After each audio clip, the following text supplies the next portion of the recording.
சொல்லுமா. எங்கள் வீட்டாளுக்கு சாப்பாடு போட போகிறோம்ல. என்னது சாப்பாடு? செங்கல்பட்டு அரிசியில் பொங்கல் சோறுன்னு சொல்லு. செங்கல்பட்டு அரிசியும் வாங்கி தரல மக்களே. நான் தான் ரேஷன் அரிசி போங்க. ஏட்டி கேப்ல என்ன கொத்த விடுதா?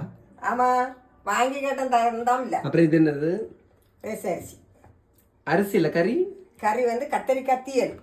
கத்திரிக்காய் தீயல் எங்கள் அம்மாக்கிறது செம்ம டேஸ்ட்டாக இருக்கும். கத்தரிக்காய் தீயல். அடுத்தது முட்டை. முட்டை கறிக்க போட்டது இதில் பிடிக்கா இல்லை. அது எப்படி பொண்ணு ஆசைதான் செய்யாத. ஒன்றும் இல்லைங்க, நம்ம எல்லாம் அந்த காலத்துலலாம் அப்படி தான் வச்சு சாப்பிட்டோம். நம்மளுக்கெல்லாம் ஒன்றும் ஆகாது. சரியா? இப்போதான் முடிஞ்சு மக்களே. இப்போதான் நாகரிகங்கிற பேரில் என்னத்தெல்லாமோ நீங்கள் சொல்லிட்டு இருக்கிறியா? தண்ணியில் போட்டு கழுவி எடுத்தாச்சு. சரியா? நீங்களும் வாங்க, நம்ம சாப்பிடுவோம். தேங்க்யூ சொல்லுங்க.